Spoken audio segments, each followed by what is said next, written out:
Honorable members, there'll now be an opportunity for silence prayer or meditation.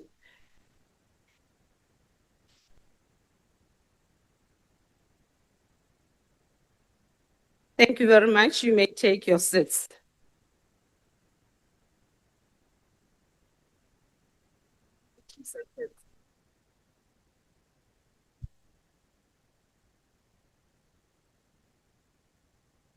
Order, honorable members, order.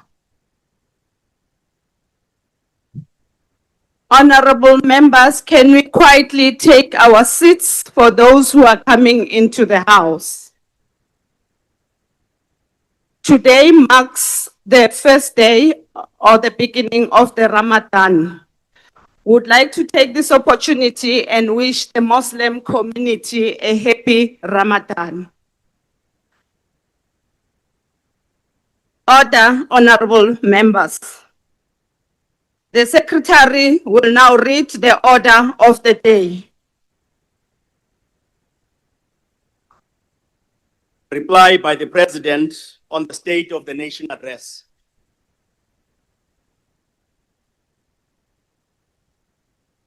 I now call the President to come and address the House.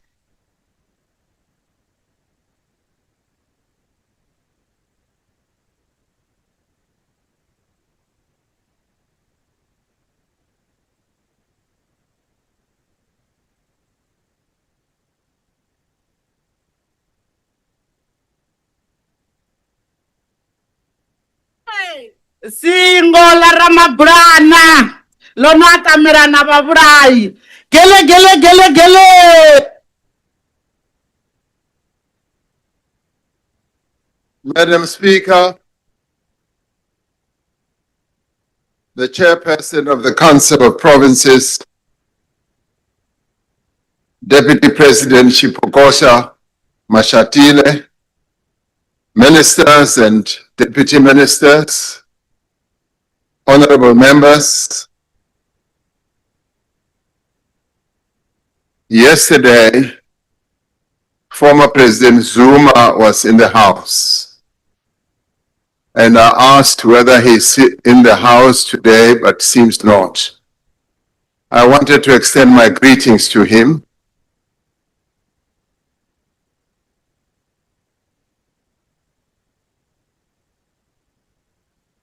Let me take this opportunity, Madam Speaker, as you have alluded to, that this is the first day of Ramadan, and wish all the Muslims, both in our country and around our continent and around the world, Ramadan Mubarak, and wish them the best.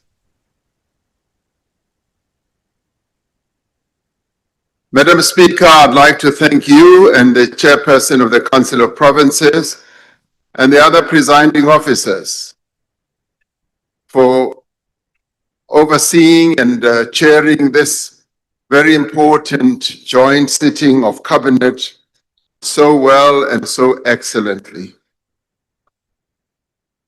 Yes, we can applaud. We can applaud our presiding officers for the excellent work that they have done.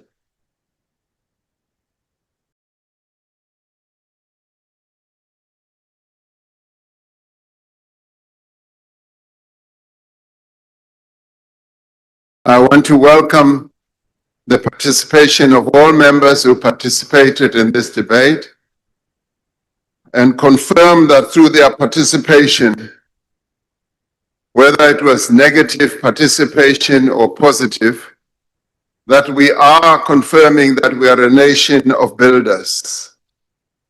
We are a nation that does not run away from the problems that our country faces. We confront them. We do not lament and complain. We find solutions. When we faced with solutions, we do not fracture, we do not fall apart, we do not collapse, we unite and we work together to overcome those challenges. And so, as we conclude this debate on the State of the Nation address, our shared commitment to our country and to our people must guide us in every action that we take in the year ahead. The State of the Nation address is about building a stronger South Africa. It is about rising to the challenges that we face in our own country and around the world, and emerging more prosperous, more secure, and more resilient. There can be no doubt that we have made progress. Even those that deny that we have made progress know that we have made progress. Over 30 years, we have fundamentally improved the lives of South Africans. Over the last 8 years, our country faced some of the most intractable and difficult challenges. But working together, we have undertaken a program of institutional renewal by stabilizing what was weakened through state capture, restoring integrity and accountability, and rebuilding the capacity of the state to serve the people of South Africa. We have overcome a global pandemic that led to the worst decline in our economy, where our GDP contracted, perhaps for the first time, by 6%. We stood firm in the face of an attempted insurrection that was aimed at destabilizing our democracy. We rebuilt in the wake of a catastrophic flooding that engulfed 3 provinces and brought to an end more than 15 years of load shedding.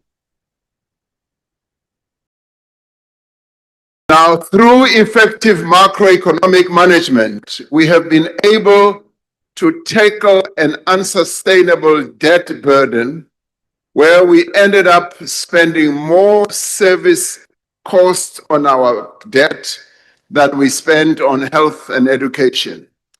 To deal with all these challenges, we've had to rebuild the capacity of the state, but also embark on major reforms, whilst at the same time addressing the immediate challenges that our people are facing.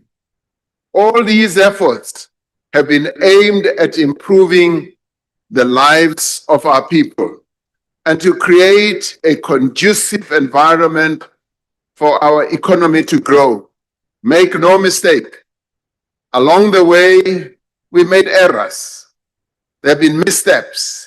We've made mistakes, but on a continuous basis, we have sought to do work that will advance the interests of South Africans. And over the last year, we have seen promising signs of recovery.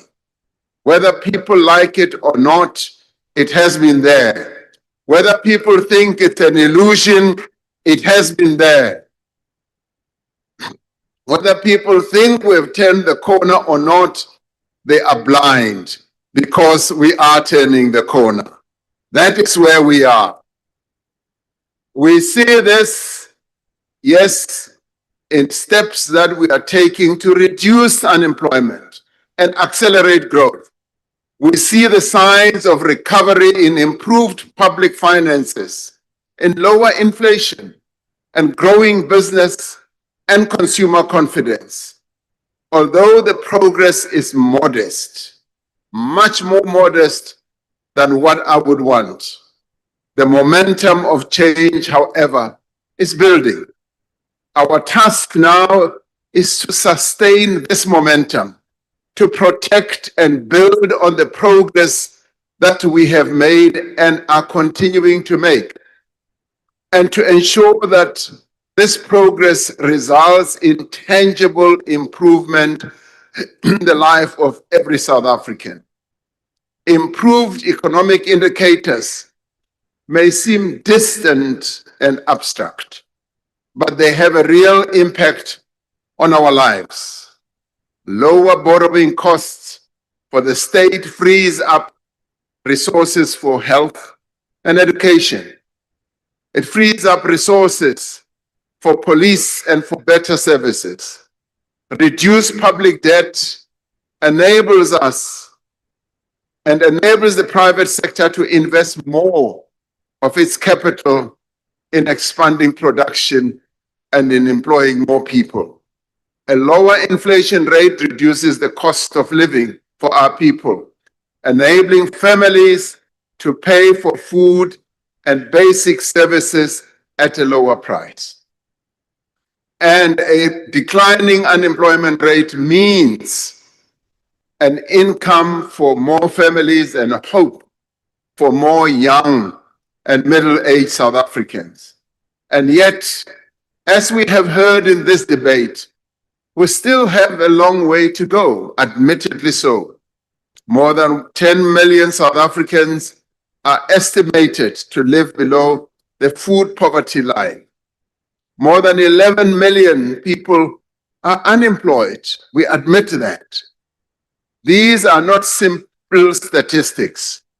These are individuals, these are families and communities that are facing great hardships, that experience violence on a daily basis, that run short of food, that face water cuts, and that long for a better life. We can stand on the sidelines and lament, as some have done in this debate, and throw insults, or we can roll up our sleeves and work together to change this reality, to build a stronger economy that benefits all South Africans, and to build a more equal society in which all South Africans have a place in their own country and in the sun.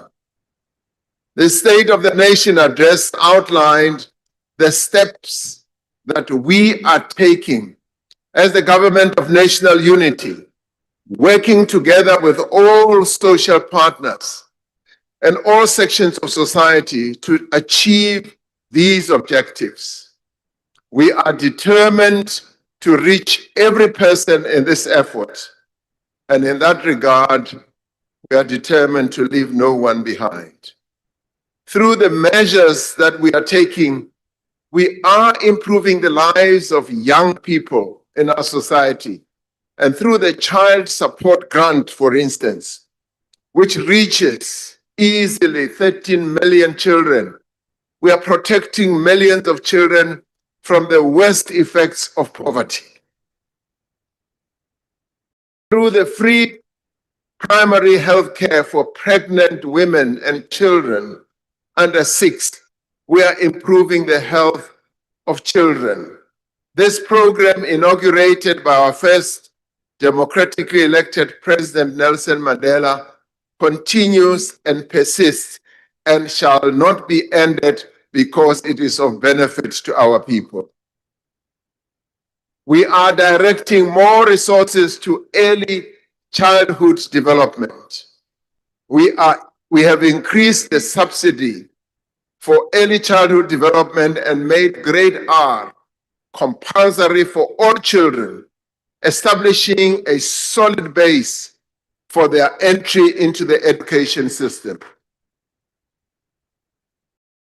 And we are focusing on strengthening literacy and numeracy in foundation phase. We have admitted that this is a process or a program we should have started right at the dawn of democracy. We are late and we have lost a lot of time. But as they say in the classics, better late than never. We are doing it now.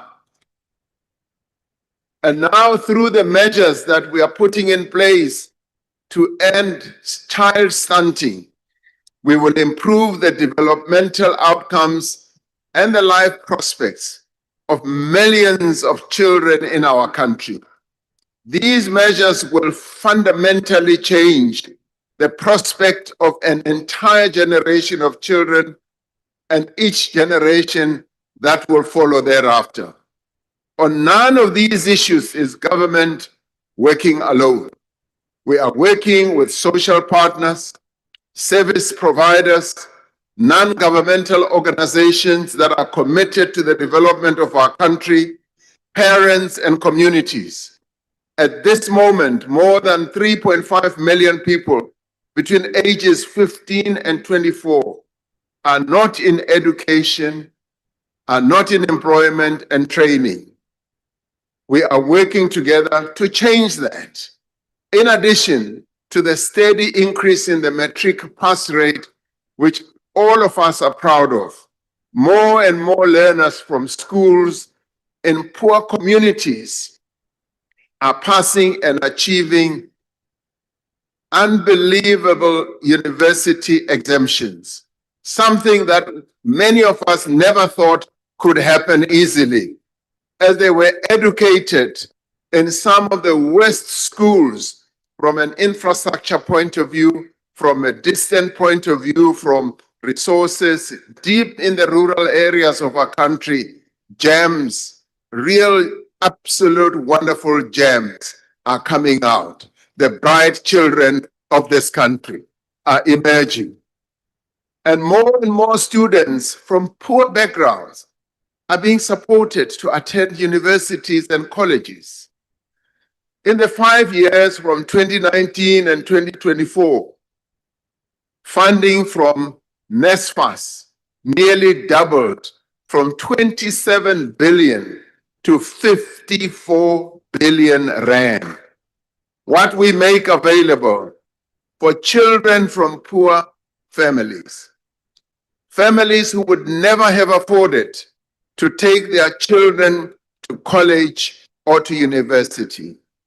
Now we are undertaking a fundamental overhaul of our skills development system by embracing the dual skills development model that has served other countries that have and that have reduced their unemployment levels. This will produce the skills that our economy needs and enable more and more young people to find meaningful and lasting work and become professionals, become architects, become engineers, become technicians and artisans. We know that it will take many years for the economy to grow enough to create enough jobs for all those who are looking for work. That is why we introduced initiatives like the Presidential Employment Stimulus. Presidential because it brings together the work of all other departments, coordinates at the center of government, and gets every department to participate, to make a contribution, yes, from their budgets, to make this work program or work initiative possible, which at the moment has created more than 2.5 million work and livelihood opportunities.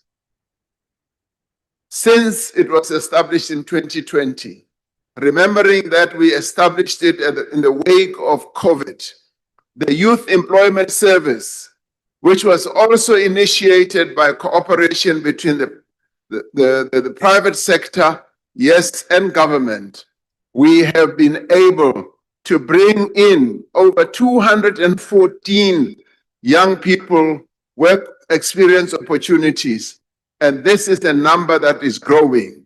They are getting into industries such as manufacturing, renewable energy, tourism, logistics, finance, and the digital economy.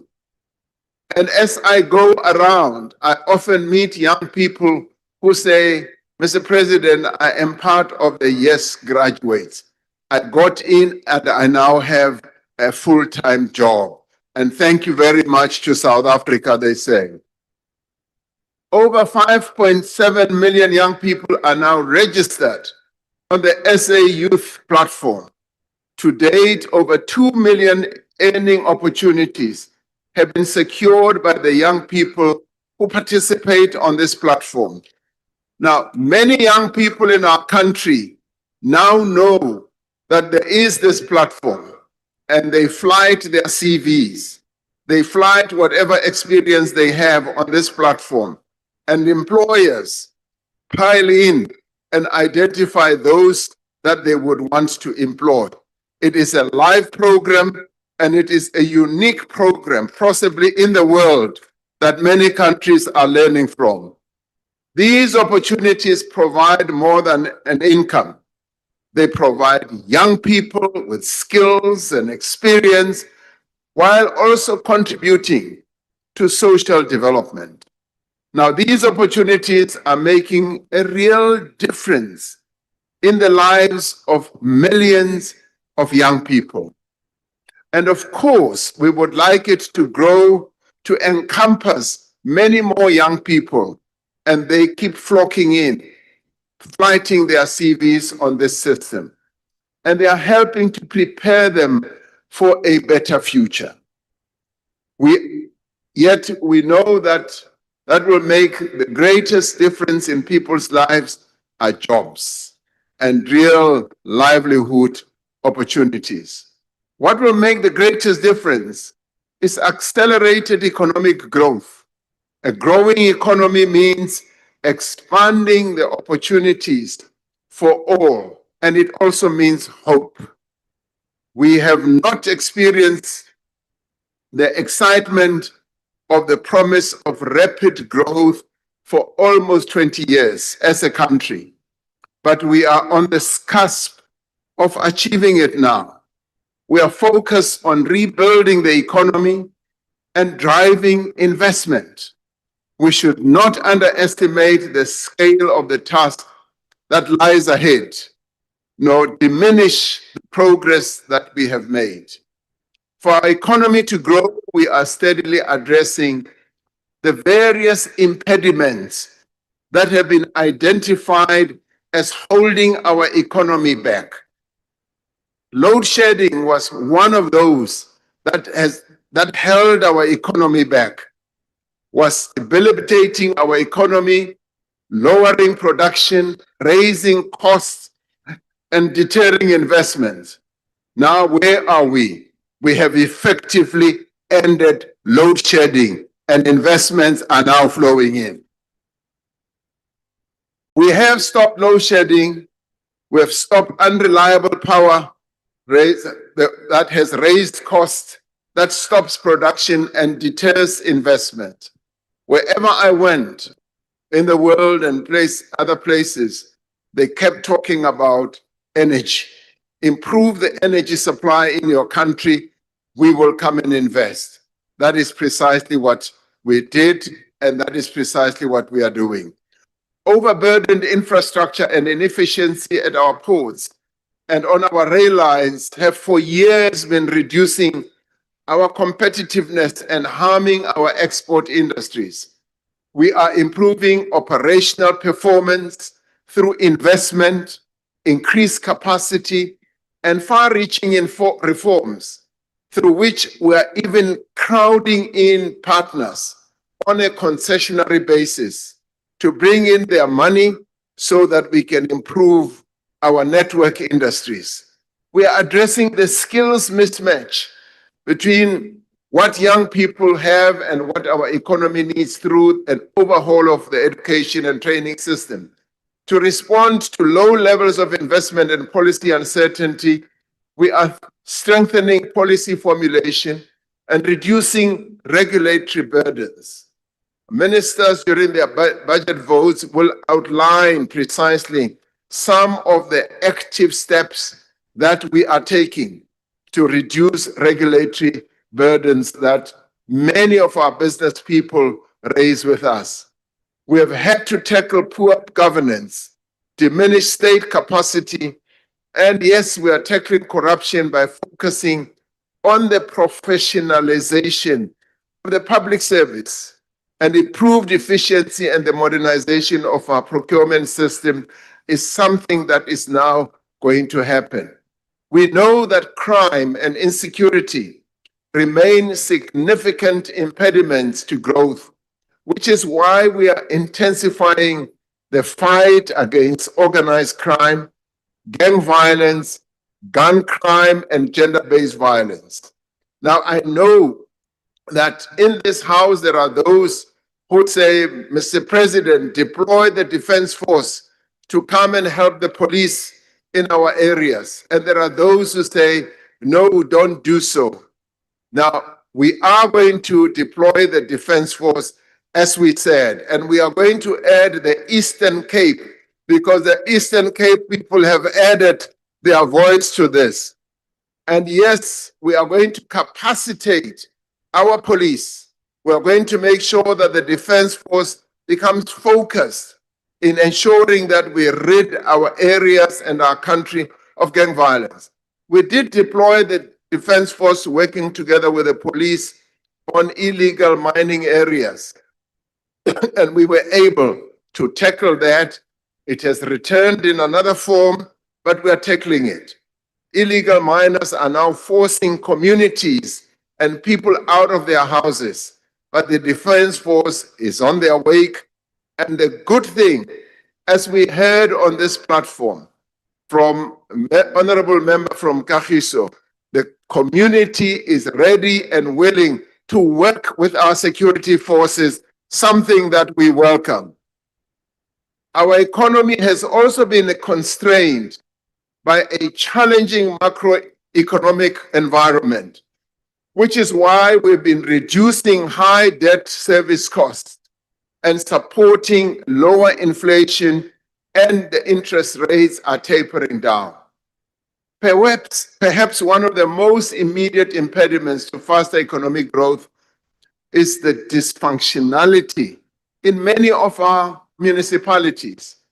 We are addressing this through an overhaul of our local government system, through the review that we are now busy with of the white paper, and through direct interventions in municipalities that are in trouble. The transformation of our network industries is in the end the platform on which rapid, inclusive economic growth will be achieved. Already, South Africans are feeling the benefits of some of the changes, from improved supply of electricity to the return to service of commuter rail lines, to the reduction in the cost of data as well. In 2022, we had 205 days of load shedding. In 2023, we had 330 days. This was the most severe period in our energy crisis that stretched back more than 15 years. To address this, we established the National Energy Crisis Committee, or NECOM as we call it. There were groans from some quarters who said, yet another committee, yet another structure, yet another task team. We have heard the same tired